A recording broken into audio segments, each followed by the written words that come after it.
বিএনপির চেয়ারপারসন দেশনেত্রী বেগম খালেদা জিয়ার রোগমুক্তি এবং বিএনপির ভারপ্রাপ্ত চেয়ারম্যান তারেক রহমানের সুস্থতা কামনায় জামালপুর জেলা ছাত্রদল ও শহর এবং কলেজ ছাত্রদলের উদ্যোগে দোয়া ও ইফতার মাহফিল অনুষ্ঠিত। বিস্তারিত দেখুন প্রতিনিধির ডেস্ক রিপোর্টে। আজ 18 মার্চ রোজ মঙ্গলবার বিকাল 4 ঘটিকায় জামালপুর শহীদ জিয়াউর রহমান ডিগ্রি কলেজ মাঠে এই দোয়া ও ইফতার মাহফিল অনুষ্ঠিত হয়েছে।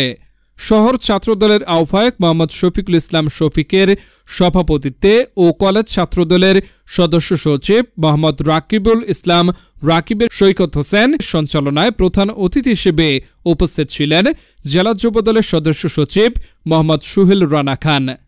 এ সময় আরও উপস্থিত ছিলেন সাবেক স্বাস্থ্য উপমন্ত্রী বীর মুক্তিযোদ্ধা সিরাজুল হক, জেলা স্বেচ্ছাসেবক দলের সহসভাপতি হাবিবুর রহমান রতন, জেলা ট্রাক ও ট্র্যাঙ্ক লরি মালিক সমিতির জ্যেষ্ঠ সহসভাপতি শামীম হোসেন মঙ্গল, শহর যুবদলের আহ্বায়ক শফিকুল ইসলাম শফিক, সদস্য সচিব জিয়াউর রহমান জিয়া, সাবেক যুগ্ম আহ্বায়ক আসিরুল হক সৈকত, জেলা ছাত্রদলের সহসভাপতি জাকির হোসেন জনি, সাইফুল ইসলাম, সাদ্দাম হোসেন সাইদুর, রকি তালুকদার, সজীব হোসেন ডোনা, সাইদুর, রায়হান, যুগ্ম সাধারণ সম্পাদক ইঞ্জিনিয়ার হাসানুজ্জামান লিমন, শহর ছাত্রদলের যুগ্ম আহ্বায়ক সাদ্দাম হোসেন, হাদিউল ইসলাম রাব্বি, রবিন, বাপ্পি, দপ্তর সম্পাদক আরিফুল ইসলাম আরমান, সহ দপ্তর সম্পাদক পপেল মিয়া, সহ সাধারণ সম্পাদক শাহিনুর রহমান শাহিন, সহ সাংগঠনিক সম্পাদক রমজান চিশতি, প্রশিক্ষণ বিষয়ক সম্পাদক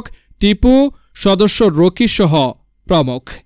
জেলা স্বেচ্ছাসেবক দলের সহসভাপতি হাবিবুর রহমান রতন বক্তব্যে বলেন, আজকে জাতীয়তাবাদী ছাত্রদল জামালপুর জেলা শাখার ইফতার মাহফিলে রাজপথে লড়াকু সনের সভাপতি শফিকুল ইসলাম উপস্থিত।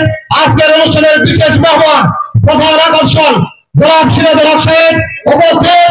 10, 11, 12 কৃতি সন্তান আগামী দিনে পৌরসভার মেয়র প্রার্থী জাতীয়তাবাদী ছাত্রদল জামালপুর জেলা শাখার সাবেক সভাপতি যুবদল জামালপুর জেলা শাখার সদস্য সচিব জনাব সুহেল রানা খান সহ খানের পক্ষ থেকে আন্তরিক অভিনন্দন, রমজানের মোবারকবাদ। সংগ্রামী সাথী বন্ধুগণ, 10, 11, 12 এই যে একটি গুরুত্বপূর্ণ ওয়ার্ড। আমরা যারা শহরে থাকি, 4 নম্বর ওয়ার্ডে থাকি, আমরা অনেক সময় এই ওয়ার্ডকে নিয়ে হিংসা করি, কারণ এই ওয়ার্ডে একজন মেয়র হয়েছিলেন, এই ওয়ার্ড থেকেই সিরাজুল হক মন্ত্রী হয়েছিলেন।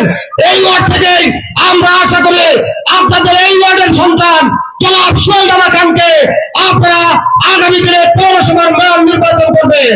আমরা হাত তুলে আজকে ওয়াদাবদ্ধ হই, আমরা কি সবাই রাজি আছে?